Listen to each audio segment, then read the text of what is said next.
Very good afternoon friends, this is Tapas IAS. Tapas IAS में आपका स्वागत है। Today is 11th of September 2023 and we are going to discuss the Hindu का news paper. So let us start. So आज का पहला news क्या है, आप सबको पता होगा कि G20 की समिट इंडिया होस्ट कर रहा था और सक्सेसफुली हमने उसको कंप्लीट किया है। तो जब G20 का समिट कंप्लीट हुआ है तो एक डिक्लेरेशन होता है कि आपने इस समिट से क्या सीखा, इस समिट से आपको अगले समिट तक के लिए आप क्या एक प्लान दे रहे हो, जो G20 की जो नेक्स्ट प्रेसिडेंसी होगी उनके लिए उस बीच में हम कैसे काम करेंगे और कौन से करंट जो है इकोनॉमिकल डेवलपमेंट है और जो क्राइसिस चल रहे हैं वर्ल्ड लेवल पे उसको भी टारगेट करना है कि नहीं करना है। तो उस सब चीज़ों को लेके एक ज्वाइंट डिक्लेरेशन टाइप का होता है कि हम सारे लोग उस पर कॉन्सेंसली एग्री हैं या डिसएग्री हैं उसको लेके। तो इंडिया ने इसको सक्सेसफुली स्टेटमेंट दिया है जिसको बोलते हैं न्यू दिल्ली डिक्लेरेशंस।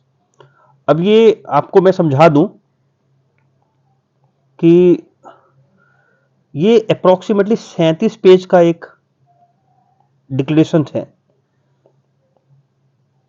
तो उसमें बहुत सारी चीजों को टारगेट किया गया है, आप समझ रहे। तो सबको उसमें समझा देना ये 5-10 मिनट में पॉसिबल नहीं है, लेकिन जैसे जैसे राइटर उसके बारे में डिस्कस करेंगे डेफिनेटली हम उसको डिस्कस करते जाएंगे। लेकिन उसमें कुछ चीजें ऐसे सस्टेनेबल डेवलपमेंट को लेके है, सस्टेनेबल डेवलपमेंट को लेके है, फिर जियो पॉलिटिक्स को लेके है, रशिया वर्सेस यूक्रेन। और ये बहुत बड़ा एक टाइप का डिस्प्यूट था जो आप सब समझ सकते हैं, सॉरी, आप सब समझ सकते हैं कि जो G7 कंट्री है plus European Union versus BRICS, मतलब ये जनरल व्यू में कह रहा हूं, ऐसा नहीं है कि ऐसा कुछ है इन दोनों के बीच में ऐसा झगड़ा है। लेकिन G7 कंट्री जो है जिसको डेवलप्ड कंट्री कहते हैं और मोस्टली वेस्ट की कंट्रीज हैं इसमें, having with some exceptions always. So ये ऑलवेज ये इसमें ऑफ कोर्स इसमें जापान भी है G7 में। तो ये ऐसे कुछ G7 थे प्लस यूरोपियन यूनियन जो चाहते थे, ये वेस्ट डोमिनेटेड कंट्री हैं, जो चाहते थे कि इसमें कुछ रशिया को लेके आए, रशिया और यूक्रेन को लेके कुछ लिखा जाए। रशिया वर्सेस यूक्रेन का जो वॉर है, आप उसके बारे में कुछ लिखो इस डिक्लेरेशन में न्यू दिल्ली पर। हमारी जो फॉरेन मिनिस्टर्स के जो व्यूज थे और जो हमारा व्यूज था, हम लोग का व्यूज है एज ए इंडियंस, कि ऐसा नहीं है कि आप उसको सही ठहरा रहे हो, लेकिन ऐसा भी नहीं है कि उसको आप किसी एक पर्टिकुलर साइड में जाके आपको कमेंट करना है। आप समझ रहे हो, एग्जाम्पल के तौर पे समझाता हूं मैं आपको। ये देखो G20 मेंबर्स। सो ये G20 मेंबर में G7, इस G7 में कौन कौन है इसको मैंने बार बार अपने वीडियो में आपको बताया है, आप इस पे ध्यान देना। इसको आप चाहे तो रट डालो, जिस तरीके से रटना है आपको करो, लेकिन आपको करना है कि G20 मेंबर में G7 मेंबर को जोड़ोगे प्लस ब्रिक्स को जोड़ोगे प्लस यूरोपियन यूनियन को जोड़ोगे, कुछ अदर 7 कंट्री अलग है, वो भी तरीका बता दूंगा मैं आपको। तो यूएसए, यूके, कनाडा। अभी कनाडा में जो है वो खालिस्तान को लेकर थोड़ा सा हम नाराज हैं, और जिस तरीके से इंडियन एम्बेसी के ऊपर अटैक किया गया था, तो the government of India is not tolerable in such type of incident and even we are not, कि हम वैसी कंट्री तो है नहीं कि हम ऐसी चीजों को सह लेंगे अब। और इवन पास्ट में भी नहीं सहा गया था, जब जब ऐसी रही तो कदम उठाया गया था। तो जो खालिस्तान मूवमेंट था जो चलाया गया डिफरेंट डिफरेंट एम्बेसी को जो टारगेट किया गया था, तो इसको लेके कुछ prime minister of India is not कुछ अच्छे संकेत दिए नहीं है। जो वहां के जो प्राइम मिनिस्टर आए थे, अब उनका नाम ट्रेडू है क्या है वो देख लेंगे एक बार, ठीक है। तो उनके साथ उनके जो भी हैं वो कनाडा को लेके एक तरीके का खालिस्तान को लेके अपना थोड़ा सा है उधर। जापान इसमें है G7 में, जापान जो है, तो ये जो है ये लीडर का काम किया है इस G7 कंट्री में। और ये इन सब बाकियों 6 को समझाया है कि न्यू दिल्ली डिक्लेरेशन हो जान दो, न्यू दिल्ली डिक्लेरेशन क्योंकि आपको एक ज्वाइंट स्टेटमेंट देना एक बहुत बड़ी बात है। दैट मीन्स कि आप वो सारे जो पॉलिटिकल लीडर्स हैं वो कंसेंसस के साथ एक स्टेटमेंट दे रहे हैं, और वो भी G20 जैसे बड़े प्लेटफॉर्म के ऊपर दे रहे हैं। तो ये सारे तो एग्री थे नहीं। फ्रांस का आपको इमैनुअल मैक्रोन के बारे में पता है, जर्मनी का आपको ओलाफ के बारे में पता है, इटली में जो है वो जो वुमेन है वो उनकी जॉर्जिया लियोने है, कुछ ऐसे हैं, तो उनके बारे में देखिएगा मिलोनी है, जॉर्जिया मिलोनी है शायद, तो उनको लेके देखना। तो आप जब इनको देखोगे तो ये मोस्टली जो है वो ये G7 जो है मोस्टली चाह रहे थे कि रशिया को एक मैसेज दिया जाए,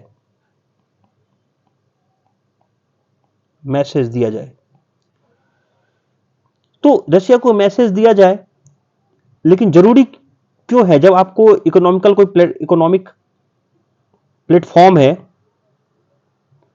जिसपे आपको वर्ल्ड लेवल की आपकी जो क्राइसिस चल रहे हैं उसको डिस्कशन करना है, इकोनॉमी में, पॉलिटिकल्स में, उसमें, तो आपको क्यों चाहिए इस टाइप का, और इस प्लेटफॉर्म का एक टाइप को वेस्ट ही क्यों डोमिनेट करे। राइटर ये लिखना चाह रहे हैं, क्या ग्लोबल साउथ का क्यों अपना व्यू नहीं हो सकता है क्या?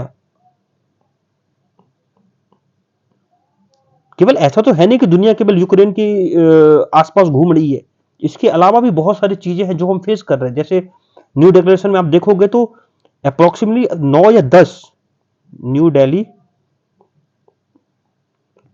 डिक्लेरेशन देखोगे तो उसमें अप्रोक्सीमेटली 9 या 10 ऐसे थीम हैं, उसके ऊपर डिस्कशन है। उसमें क्लाइमेट चेंज है, सस्टेनेबल डेवलपमेंट है, इकोनॉमी है, इंक्लूसिवनेस है, कैसे इंफ्रास्ट्रक्चर को लेके है। तो मैं आपको ऑलरेडी वीडियो के स्टार्टिंग में ही कहा था कि इसको 2 मिनट में समराइज करना लोग करते होंगे, वो मेरे बस की बात नहीं है और मैं उस तरीके से पढ़ाता भी नहीं हूं। टिल देन मैं खुद उस 37 पॉइंट के डिक्लेरेशंस को नहीं पढ़ूंगा, मैं आपको कुछ उसमें से बताना नहीं चाहता। तो ऐसे बहुत सारे पॉइंट हैं जिसको टारगेट करना चाहिए, ग्लोबल साउथ जिसको टारगेट करना चाहता था, and we are the part of global south. So हम वेस्ट की भावनाओं में, वेस्ट के प्रेशर्स में नहीं बहेंगे। This is the point of foreign minister of India. And हमने इनको अप्रोक्सीमेटली, राइटर ने लिखा भी है और पेपर ने भी इसको बहुत होलिस्टिकली उसके बारे में डिस्कस किया, कैसे 200 आवर्स से ज्यादा 200 आवर्स से ज्यादा फॉरेन मिनिस्टर ने सारे डेलीगेट के साथ एक कंसेंसस बैठाने की कोशिश की कि न्यू दिल्ली डिक्लेरेशन में यूक्रेन जो है रशिया यूक्रेन को डायरेक्ट ना लिया जाए, रेदर देन ये देखा जाए कि ग्लोबल स्टेबिलिटी के लिए, ग्लोबल पीस के लिए हमको डिस्कशन, डिबेट जो हमेशा हमारा फंडा रहा है हमारे इंडिया का, कि आपको किसी टाइप का डिस्प्यूट हो तो आप उस पर डिस्कशन करें, डिस्कशन होना चाहिए। सो आप डिबेट करें, उसके ऊपर डिप्लोमेसी करें, लेकिन आप उसको ये नहीं कहें कि जो यूक्रेन और रशिया का वॉर है वो मोस्टली जो है यूक्रेन की वजह से हो रहा है या रशिया की वजह से, उसमें अदर फोर्स भी जो है जो उसको चीजों को बढ़ा रहे हैं, तो हमें उसको कम करना है, हमें उसको बढ़ाना नहीं है। सो हमने एक बैलेंस, एक कंसेंसस बैठाया और एक डिक्लेरेशन जो है न्यू दिल्ली से दिया है। तो this is all about new Delhi declaration. So ये बहुत इंपॉर्टेंट है। हमें ये आसान लगता होगा कि न्यू दिल्ली डिक्लेरेशन जो है वो एक टाइप का G20 के बाद एक टाइप का डॉक्यूमेंट्स है जो सारे लोग मिलकर रिलीज करते हैं, लेकिन इसके पीछे की बहुत, आज शशि थरूर ने भी सरकार को अप्रिशिएट किया है, इवन अपोजिशन में होने के बाद भी, क्योंकि ये केवल एक नॉर्मल टास्क नहीं था। In the conflict worlds where each country wants their profits, try to convince that कि ये चीज आनी चाहिए। वेस्ट एक साइड कह रहा है कि आपको वर्ड वो यूज करना पड़ेगा, रशिया कह रहा है कि नहीं ऐसा नहीं है, ठीक है, चाइनीज का अपना एक ओपिनियन है। ऐसे समय पे सबको एक जगह पे लाके और एक स्टेटमेंट वहां से, कंसेंसस वाला स्टेटमेंट वहां पे जनरेट कराना, ज्वाइंट डिक्लेरेशन करवाना वहां पे, it is one of the toughest task for the government, and government has done these things very carefully and successfully. So आपको न्यू दिल्ली डिक्लेरेशंस के बारे में 10-15 मिनट का मैं वीडियो बना दूंगा। सो अब G20 में क्या इंपॉर्टेंट रहा, तो आप तो ये G7 कंट्री हो गई, इसमें जापान ने अच्छा रोल प्ले किया, तो आपको ये याद रखना है। फिर अगर इस कंट्री में अगर आप अगर आप इसको ईयू को जोड़ देते हो और प्लस 7 कंट्री और भी हैं, और इसको ब्रिक्स तो आपको पता ही है, Brazil, Russia, India, China, South Africa. तो अब G7 plus BRICS plus EU plus other, तो ये अदर कंट्री देखते हैं। ये अदर कंट्री क्या है? Argentina first, Australia second, Indonesia. पिछले बार इंडोनेशिया बाली समिट हुआ था, बाली समिट हुआ था ना, याद है ना आपको? तो बाली समिट हुआ था पिछली बार, तो उसमें इनके पास था, यहां से इंडिया के पास आया, बता देता हूं मैं वो। और फिर उसके बाद जो इंडिया के बाद ये जाएगा, ब्राजील के पास जाएगा। तो ये है इंपॉर्टेंट। फिर उसके बाद मैक्सिको हो गया, ठीक है। उसके बाद साउथ कोरिया हो गया, सऊदी अरेबिया, सलमान खुद आए थे, टर्की से आए थे इरोडेन करके, और ईयू से उर्सुला। तो ये सारे लोग यहां पे पहुंचे थे। तो आप इसको इस तरीके से समझिएगा। सो हमें क्या समझने की जरूरत है कि ग्लोबल साउथ जो है, सो आपके लिए इंपॉर्टेंट ये हो गया है कि इससे पहले वाला समिट था इंडोनेशिया के पास, फिर अभी वाली समिट जो हो गई वो हो गई भारत, इंडिया, नेक्स्ट समिट जो होगी ब्राजील।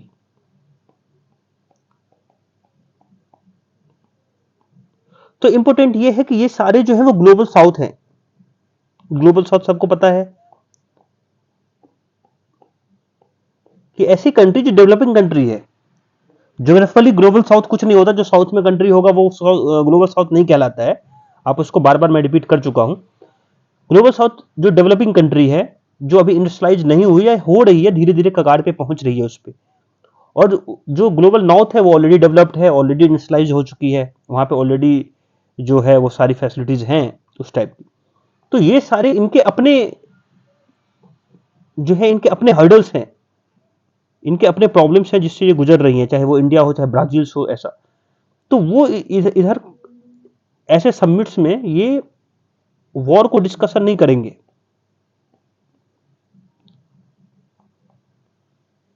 इंडोनेशिया वाले में ऐसा हो चुका था, वहां पे वेस्ट थोड़ा सा डोमिनेट हो गया था। लेकिन आप सबको पता है कि इंडिया कितना स्ट्रांग है, यहां पे वेस्ट का डोमिनेंस कम रहा है थोड़ा, कंपैरेटिवली जो इंडोनेशिया है उससे कम रहा है। और अपना पॉइंट जो है इंडिया, वो हमेशा खुल के रखता है और अपने अपने शर्त पे रखता है। तो उसको देखते हुए थोड़ा सा इन्होंने अपना एक पॉइंट ऑफ व्यू जनरेट किया है यूक्रेन को लेके। फिर नेक्स्ट एक इशू G20 को लेके ये भी है कि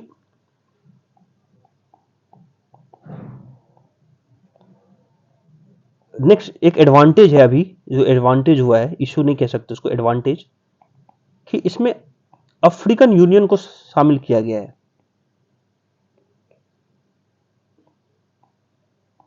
और अफ्रीकन यूनियन आप सबको पता है कि एक 55 कंट्री का एक यूनियन है जो अफ्रीकन कंटिनेंट के हैं। 55 कंट्रियां हैं इसमें, और ये लोग आपस में किस तरीके से ट्रेड करें, अपनी इकोनॉमी को कैसे बढ़ाएं, और पॉलिटिकली कैसे स्टेबलाइज रहे, पॉलिटिकली कैसे स्टेबलाइज रहे अफ्रीकन कंटिनेंट्स, उसको लेके है। आप सबको पता है कि जिस तरीके से, अभी तो फिर ये ज्यादा बड़ा हो जाएगा वीडियो, लेकिन जिस तरीके से नाइजर की स्थिति है अभी, माली, बुर्किना फासो, इवन अभी अभी गैबोन, यहां ये 3-4 स्टेट और इवन बहुत सारे स्टेट्स कंट्रीज हैं वहां के, जहां पे कुछ इसके अपने क्राइसिस चल रहे हैं, जहां पे चुनी हुई सरकार को मिलिट्री ओवरटेक कर ले रही किसी पर्टिकुलर रीजन से।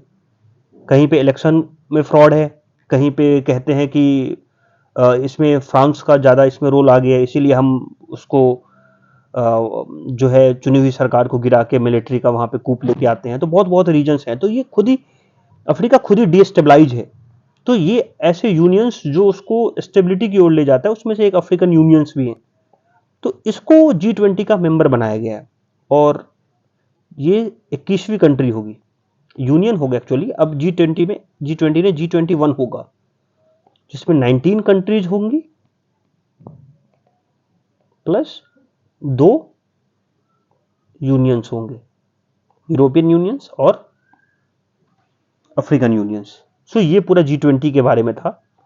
सो और भी कुछ इंटरेस्टिंग होगा तो बताऊंगा, लेकिन अभी तो फिलहाल यही है।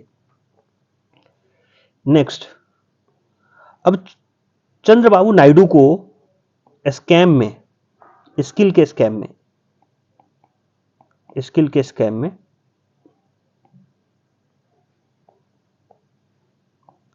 इनको अरेस्ट किया गया। अब तो डिमोन्स्ट्रेशन तो होगा, अब इनके जो सपोर्टर्स होंगे वो थोड़ा सा करेंगे डिमोन्स्ट्रेशन एंड प्रोटेस्ट करेंगे, और इनको सबको धीरे धीरे धीरे उनको पुलिस जो है लॉ एंड ऑर्डर के लिए मेंटेन करेगी, तो जुडिशियल रिमांड के लिए भेजा गया है। अब ये पॉलिटिकल न्यूज है, लेकिन इतने बड़े जो former chief minister of Andhra Pradesh रहे हैं उनको इस तरीके से उठाया गया है, तो ये पॉलिटिकल न्यूज भी बनेगा और कुछ दिन तक पेपर में आएगा। तो देखेंगे कि कोर्ट क्या कहती है। हमारा हमेशा से मानना है कि टिल देन कोर्ट के मामले में जब भी कोई चीज सबजुडाइज हो जाए तो ऐसे चीजों पे जो पेपर लिखता है उतने ही डिस्कस करो, उससे ज्यादा कुछ सोचने की जरूरत है नहीं, जजमेंट आने दो।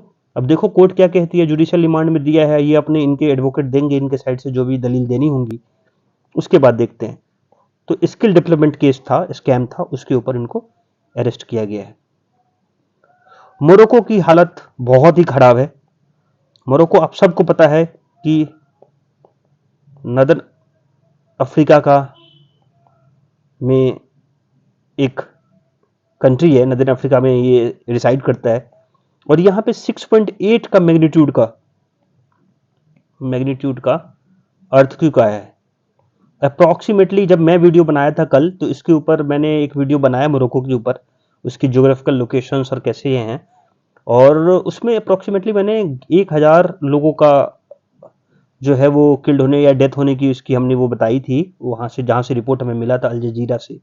लेकिन राइट नाउ ये 2000 प्लस हो गया है, और उसके बाद आफ्टर शॉक भी आया है, तो 4 पॉइंट समथिंग का। तो टर्की वाला याद है आप सबको, टर्की में भी सेम हो रहा था। टर्की में एक के बाद एक दूसरा, एक भूकंप के बाद एक आया और उसके बाद दूसरा आफ्टर शॉक, फिर तीसरा, इस तरीके से चेन क्रिएट हो गया था। तो ऐसे समय जब लगातार शॉक आफ्टर शॉक्स आते हैं तो वहां पे जो रेस्क्यू का काम होता है, रेस्क्यू का जो काम होता है वो डिलेड हो जाता है, क्योंकि आपको यू नेवर नो कि किस एरिया में जो होगा और कब जाके वो दूसरा जो है आफ्टर शॉक्स आएंगे या थर्ड आएंगे। तो उसका कैलकुलेशन करना भी टफ हो जाता है इतने शॉर्ट टाइम पीरियड पे। ना कोई ऐसा वार्निंग सिस्टम है इनके पास, जहां तक मेरे को अवेयरनेस है कि इतना कोई बड़ा वार्निंग सिस्टम नहीं है अर्थक्वेक को लेके कि वो जनरेट कर पाए।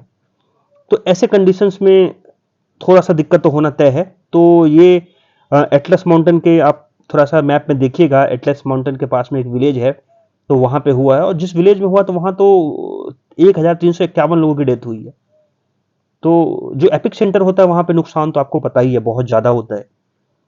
So this is all about Morocco. और मोरक्को के बारे में एक वीडियो मैंने बनाई है, आप उसे देखें, 10 मिनट की वीडियो होंगी या 5 मिनट की।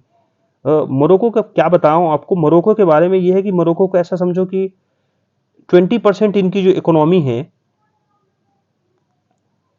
वो टूरिस्ट पे डिपेंड करती है, अंडरस्टैंड।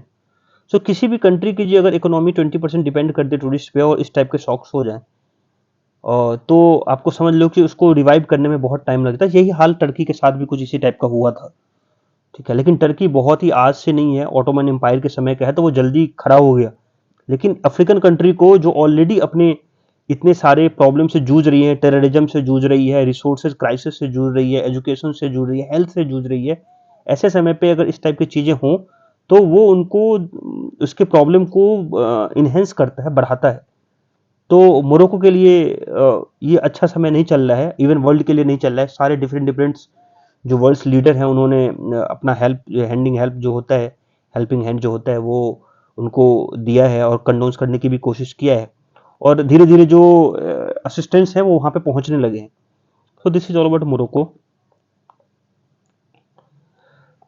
अब ये एक इंटरेस्टिंग न्यूज़ है, एक लाइन का है, मैं बताना चाहता हूँ कि 1991 में एक पुलिस वाला था जिसने 1000 रुपये रिश्वत ली थी। तो उसको कोर्ट ने जो है, जो हाई कोर्ट जो है, वो set aside conviction of police officers in graft case, तो पुलिस ऑफिसर्स को उसको रिहा कर दिया है। तो 1991 में वो वुमेन ने बोला था कि वो 1000 रुपये ले लिए थे किसी से, और अपने उनके नेबर से, तो उसके ऊपर केस चला था। सो 1991 का केस है, इसीलिए मैंने आपको बोला कि कितना टाइम लगता है कोर्ट में उसको लेके। Delayed justice equals to denied justice. So देखेंगे, कभी वक्त हुआ तो उस पर डिस्कशन करेंगे।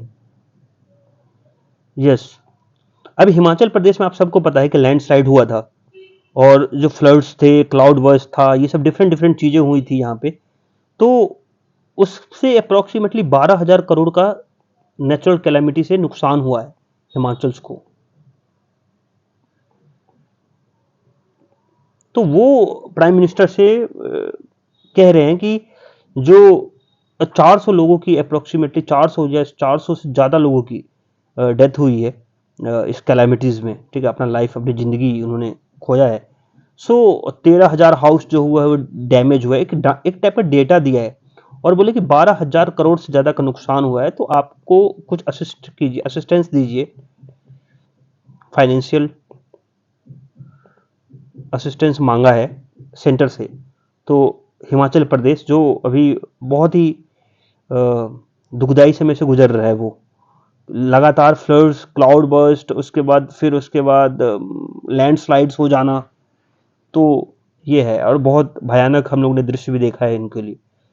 तो यस, एक न्यूज है कि हरियाणा खाप को लेके है कि ये कह रहे हैं कि जो सेम विलेज में जो मैरिज है, जैसे एक गांव है, इधर दूसरा गांव है, तीसरा गांव है, तो ये विलेज वाले इस अपने विलेज में शादी नहीं कर सकते, यहाँ कर लो, तुम यहाँ कर लो, लेकिन अपने ही गांव में नहीं करोगे। तो ऐसा कुछ ये लेके आए हैं, और फिर बोल रहे हैं कि एक गोत्र में भी नहीं होगा। जैसे किसी का गोत्र होता है ना, आप सबको पता है कि शांडिल गोत्र है, भरद्वाज है, डिफरेंट डिफरेंट गोत्र होते हैं।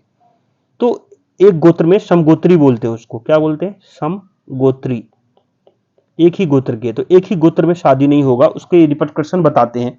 एंड मेथोडोलॉजी और डिफरेंट डिफरेंट चीज़ों में कहा भी गया है कि अगर सेम गोत्र में शादी करते हैं तो उसका इम्पैक्ट जो है वो बच्चों के ऊपर या हेल्थ के ऊपर या डिफरेंट डिफरेंट चीज़ें होती हैं। कोई बायोलॉजिकल ऐसा कुछ कैलकुलेशन अभी मिले नहीं है, लेकिन ऐसा एक आइडियोलॉजी माना जाता है, एक टाइप का समाज में उस टाइप को देखा जाता है। तो समगोत्री के बारे में, और फिर उसके बाद लिविंग रिलेशनशिप में जो है उसको इलीगल किया जाए, ऐसा उन्होंने सरकार से मांग की है, हरियाणा सरकार से। लेकिन सुप्रीम कोर्ट के और कोर्ट्स के इसमें अपने अलग अलग व्यूज हैं, तो आप उसको थोड़ा सा देखिएगा। और जरूरी नहीं है कि आपको खाप पंचायत की हर चीज को आपको समझना ही है, ठीक है। और खाप पंचायत के बहुत अलग अलग अपने कमेंट आते हैं, और ये हरियाणा में स्ट्रांग माने जाते हैं एक्चुअली। ये जो 23 खाप पंचायत जो हरियाणा के आपस में आके मिले थे, उन्होंने इस टाइप की चीजों पे बोली है, ये 2-3 चीजों। अब जो इनको लिव इन रिलेशनशिप पे है, तो इनको कोर्ट का जजमेंट जरूर पढ़ना चाहिए कि क्या कहता है कोर्ट। तो हर वो चीज जो कॉन्स्टिट्यूशन और कानून जिसको पारित करता हो, और कॉन्स्टिट्यूशन में उसको आज़ादी हो, तो उस पर कोई डिफरेंट टाइप के कास्ट या कोई group of people sitting together and give the comments, तो not important. As per at least UPSC aspirant, आपकी समाज क्या कहती है वो आपका पर्सनल चॉइस हो सकता है, लेकिन आप ऐसी चीज़ों में तो आपको constitutionally bound, as a officers आपको कॉन्स्टिट्यूशनली बाउंड होना पड़ेगा। आपके ये प्रोफेशनल एथिक्स और सर्विस कोड के अंदर में भी आता है। तो ये व्यूज हो सकते हैं, ये डिमांड सरकार ने भी नहीं मानी है। तो देखते हैं कि ये इनका ऐसा है कि समगोत्री में शादी ना हो, और एक गांव में शादी ना हो, और लिव इन रिलेशनशिप जो है वो हमारे संस्कार को खराब करता है। तो ऐसी चीज़ें राइटर लिखने की कोशिश कर रहे हैं। तो ये हो गया। नेक्स्ट, हाँ, और एक एक ट्राइबल का बंदा था, वो तहसीलदार बना है। तो ये एक अच्छा खबर है कि आप इतनी मेहनत करने के बाद एक ट्राइबल पीपल भी जाके, भले ही वो स्पेसिफिक उसमें आया है कि गवर्नमेंट में ऐसा होता है कि कुछ ट्राइबल मेंबर को एग्जाम देने की ज़रूरत नहीं पड़ती है, वो तहसीलदार बन सकते हैं, स्टेट को सर्व कर सकते हैं। तो ऐसे कंडीशन में हुआ है वो, तो कोई दिक्कत नहीं है, लेकिन इनकी डिग्री बहुत अच्छी थी, पीएचडी तक कर रखे हैं बोटोनी में और उसमें डिफरेंट में बायोटेक्नोलॉजी में। सो ये ट्राइबल के लिए ट्राइबल इन्हेंसमेंट जो है और अपलिफ्टमेंट बोल दो उसको, अच्छा वर्ड है ये, अपलिफ्टमेंट के लिए एक अच्छा संकेत है, एक गुड मैसेज है। ठीक है कि अगर आप ट्राइबल कम्युनिटी से भी हैं तो आप वहां तक पहुंच सकते हैं। आपकी जो भागीदारी है, participation of tribal people in the governance, in government, ठीक है, ये अश्योर करता है कि इंडिया जो है वो सही डायरेक्शन की ओर चल रहा है। बहुत सारी जगह पे ट्राइबल के साथ डिफरेंट टाइप के बर्ताव भी होते हैं, लेकिन आपको सीखने की जरूरत है कि आप निगेटिव चीजें अगर देख रहे हैं तो साथ में आप पॉजिटिव भी देखिए कि इंडिया में ऐसी चीजें भी हो रही। ये कासरगोड का केस है, केरला मोस्टली जो है वो केरला की बातें करते हैं, और केरला में वैसे भी लेफ्ट जो है थोड़ा सा स्ट्रांग है। सो डेफिनेटली वो जो वहाँ के जो दबे तबके के लोग हैं उनको थोड़ा सा राइट्स बेटर है अदर कंपेरेटिवली। ये नहीं कहूँगा कि एब्सोल्यूट है, लेकिन बेहतर है अदर जो स्टेट्स हैं। अब ये राइटर जो है वो वन नेशन वन इलेक्शन के बारे में कहते हैं। फिर ये कहते हैं कि वन नेशन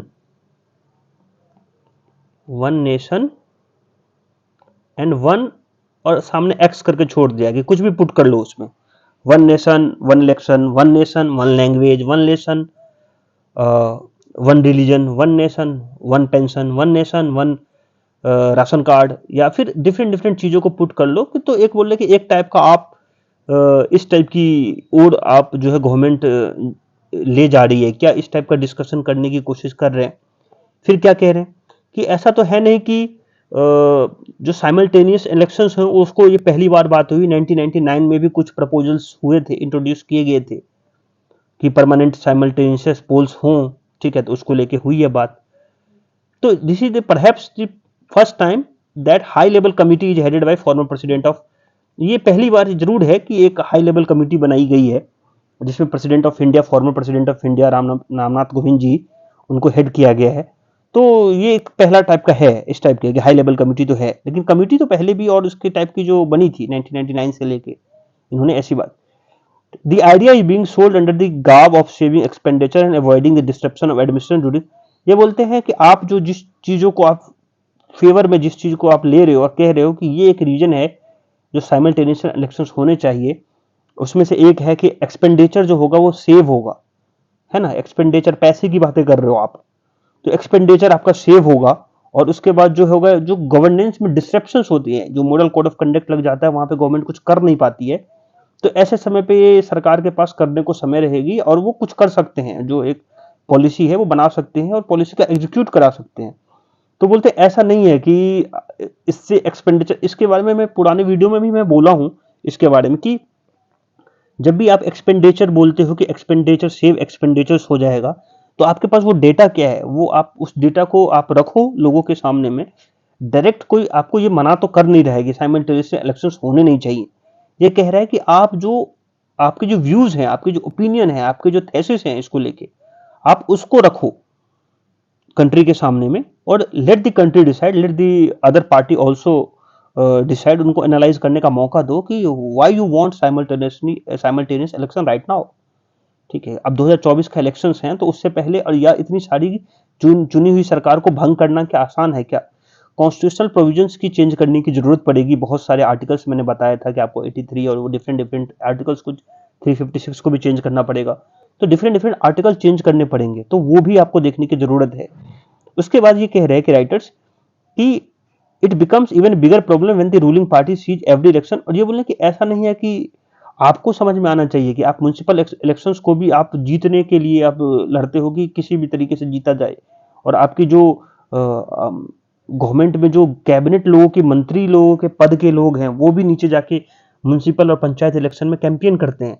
तो आप रहते हो हमेशा कैंपेन मोड में, तो उसको लेके रूलिंग पार्टी को एक क्रिटिक्स करने की कोशिश किए हैं।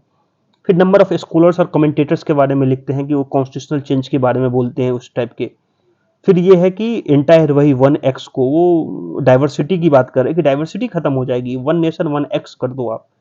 तो इसको लेके राइटर्स में वन नेशन और वन इलेक्शंस के ऊपर एक वीडियो बनाऊंगा, लेकिन मैं ये चाह रहा हूं कि एक बार इस पे डिफरेंट जो पार्टीज हैं उसके फॉर्मल व्यूज आने दें। इनफॉर्मली वो क्या कह रहे हैं उस पर कोई डिपेंडेंट, और कोई ऐसी कमिटी जो बनाए हैं गोविंद साहब के अंदर में, कि गोविंद जो फॉर्मर प्रेसिडेंट ऑफ इंडिया रहे हैं, राजनाथ गोविंद, सो उनका एक व्यू आने दो, उसका रिपोर्ट, कमिटी की रिपोर्ट आने दो, और फिर उसके प्रॉज एंड कॉन्स के बारे में डिस्कस करेंगे।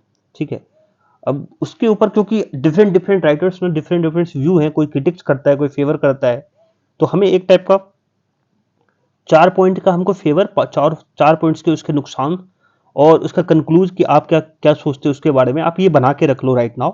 ठीक है, आप मेंस के प्रोस्पेक्टिव से आप बना सकते हैं और अपना एक ओपिनियन जनरेट कर सकते हैं रीड करने के बाद कि इससे क्या हासिल होगा। सो आप उसको उस तरीके से देखें, रेदर देन कि आप वन नेशन वन इलेक्शन है तो ये अच्छी चीजें हैं। आप, जरूरी नहीं है कि हर चीज को आप अच्छी चीजें बोलें। अगर इसका आप क्रिटिक्स करने को आ जाए तो आपको इसका क्रिटिकली एनालाइज करना पड़ेगा, तो आप उसके ऊपर भी ध्यान देना, रेदर देन कि आप किसी भी राइटर्स के ओपिनियन की ओर बह जाना कि हाँ यही है, इसी साइड सही है। बैलेंस अप्रोच हमेशा ब्यूरोक्रेट्स का एक कैरेक्टरिस्टिक है, आप उस कैरेक्टर है, आप उसको ध्यान रखें।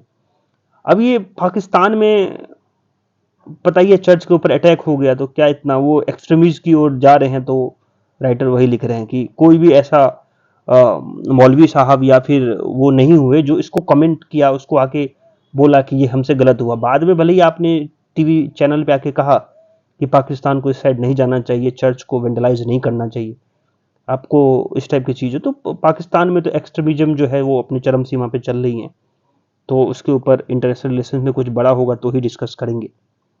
सो देखते हैं नेक्स्ट। हाँ, ये डार्क पैटर्न को लेके मैंने आपको ये बताया था कि आप सब जब भी कोई चीज सब्सक्राइब करते हैं,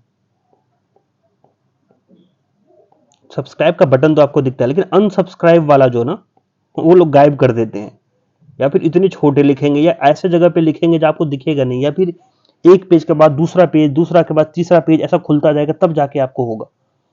सो उसको डार्क पैटर्न कहते हैं, कि वो एक टाइप का मलाफाइड ई कॉमर्स ट्रेड प्रैक्टिस है, कि जब भी कोई एक ऐसा स्टेप जो उसको प्रॉफिटेबल बनाता है। जैसे बहुत बार ऐसा हुआ है हमारे साथ कि मैं ढूंढता रहता हूं कि कहीं पे मेरे को अनसब्सक्राइब दिखे जो मेरे को जरूरत नहीं है, कोई पर्टिकुलर चैनल से, या फिर मान लो कि कुछ पर्टिकुलर ऐसे जो ऐप हैं जो मैं अब उसको अनसब्सक्राइब करना चाहता हूं। जैसे ई कॉमर्स के बहुत सारे पोर्टल्स हैं, ठीक है, जैसे अमेजन प्राइम ले लो ना आप एग्जाम्पल, तो आप उसको ढूंढोगे ना तो मुश्किल से मिलेगा।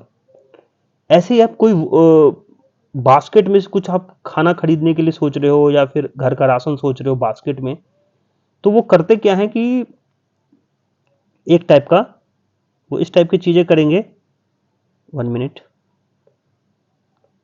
तो वो इस टाइप की चीजें करेंगे कि आपके बास्केट में आपने 1 2 3 4 4 प्रोडक्ट डाले, वो ऑटोमेटिक जब आप पेमेंट में जाओगे तो एक प्रोडक्ट पांचवा ऑटोमेटिक ऐड हो जाता है, फिफ्थ, तो आपके कंसेंट के बिना वो प्रोडक्ट ऐड कर देते हैं, और प्रॉफिटेबल मार्जिन में वो चीजों को, आपको फर्क नहीं पड़ता कि चलो ठीक है ये मैंने बुक किया होगा। पैटर्न